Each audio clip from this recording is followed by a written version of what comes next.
Have you ever wondered about the meaning of music? Music has absolutely taken over our daily existence. It used to be quite a rarer and more exclusive art form a couple of hundred years ago. The great symphonies, musicals, and operas were reserved mostly for the wealthy. Our accesses to music were just the everyday playing of an instrument or collective folk singing at the local gathering. In any case, in pre-industrial times, music was much more of an occasion. But the technological revolution was also a musical one too. Suddenly, anyone could get access to the profoundest pieces of music just by listening to the radio or purchasing a record. And in our times, well, go out on the street and count how many people are walking alone and are not wearing headphones. Music has become a commodity. It seems exhausting to have to do chores or any repetitive tasks for that matter without having music on. Going to the gym, taking public transit, cycling, walking, working, studying. Christ, I encounter people bringing speakers to the beach or the forest. But why? What is so astounding about music? What makes music great? In this video, I will try to answer this question and in doing so, separate the musical wheat from the chaff. And Tame Impala's posthumous forgiveness from his latest album, The Slow Rush, is the song that made me explicitly understand the profoundness and meaning of music in our lives. However, let's start with the abstract. What is the meaning of music? My best answer is music is an emotional and rhythmical representation of our existence, speaking broadly of being itself. I've noticed that life on earth has a certain repetitiveness, a rhythm, a rise and fall, ebb and flow. It's examples such as the continuous and eternal process of the beating heart, blinking of eyes, breathing in and out, falling asleep and waking up, sunrise and sunset. Everything everywhere is a repetition, a rhythm. Music encapsulates and replicates this exact rhythm of our existence. A great song chooses this specific beat from our collective existence and expresses it using whatever combination of instruments it sees fit. Simple but good music stops at just grabbing, fixating, and expressing a certain rhythm. But what makes music profound is the story that it can build, the journey that it takes you along for, all while only using sounds and patterns. Our being is not made up of various separate sections, it is all bound up and tied up together. So must a great song replicate as well. It is exactly in the process and the journey of this rhythm, the variations, the building up and breaking down of the layers and the intertwining of them all that speaks to our spirit. We recognize our own existence in the songs that speak to us. It is this exact combination of encapsulation, variation, and journey that defines great music. This definition makes great music not bounded by language because understanding of words themselves is not necessary. Great music is not linear. It is more so a rainbow. It reaches deep into the depths of the unconscious and speaks to whatever part of us is beyond us. It professes itself out into the universe and fills whatever canvas or hole it needs to or sees fit to. Music is not a glove, it is rather a scarf. Now that we have got extremely abstract and off track, let's get back to Tame Impala. How does posthumous forgiveness relate to all of what I just proposed? I had listened to this song hundreds of times before ever even realizing what the lyrics were about. I believe that is the brilliance of Kevin Parker's music in general. His voice is magnificent, but the lyrics are not the focal point.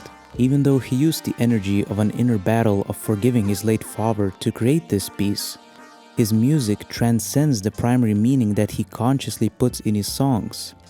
I don't have to relate to the lyrics for this song to reach my spirit. A great sign of great music. And I believe he does so on purpose because his vocals aren't usually clear. They're just another part of a greater picture.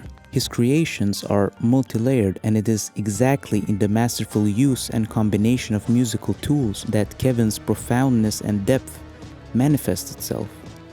With that in mind, I would like to focus on a very particular motive that has struck a chord with my soul. I would describe this motive as an exaggerated fixation on a particular rhythm. Kevin then uses this fixation to build up tension right until the climax, where he then lets go of the fixation of this metaphorical musical dam and lets the music flow.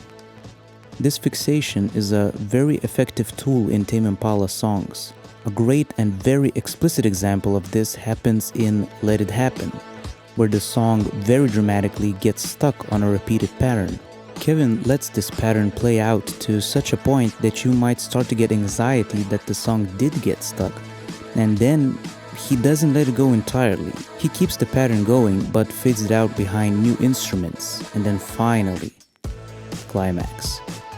The pattern is still there, but it's as though you finally were able to incorporate this pattern effectively and successfully into the rest of the picture.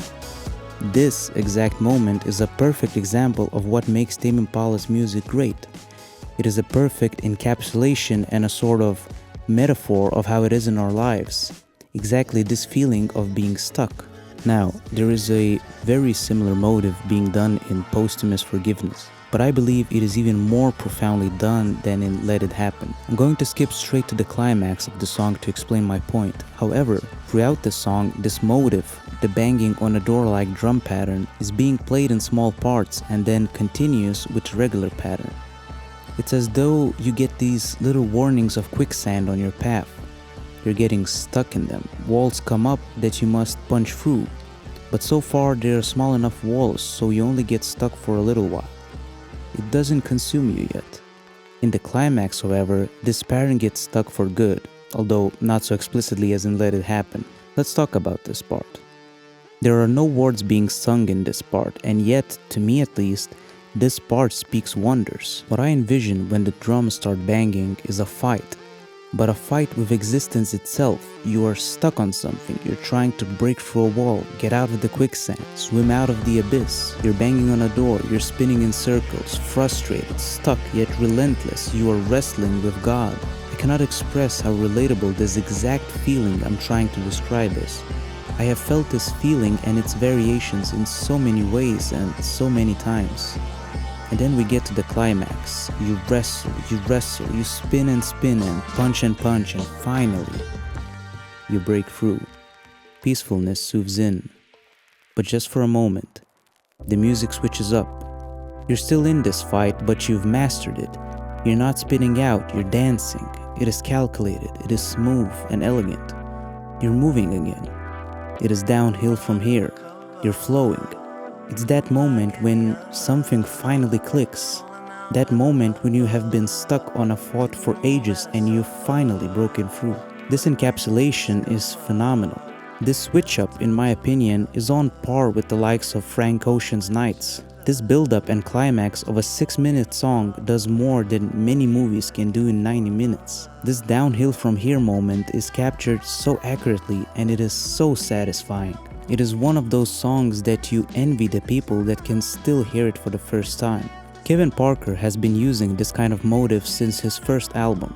You can hear it being done, although very much less dramatically, in Alter Ego. And throughout his career and with each album, I believe he has been working on and improving this motive. Posthumous Forgiveness is the current dramatic peak of this motive. In my eyes, or rather ears, it is the epiphany of what Kevin has been trying to accomplish. In the writing of this video, I only really set out to figure out the meaning of music and used this song as the means to do it. All of Tame Impala's discography deserves a proper dissection and analysis, but that is way beyond the scope of this video. I only set out to answer one question and then use this opportunity to bring to light a song that fascinated me. At the same time, to figure out why it did so. I hope I succeeded. Happy listening.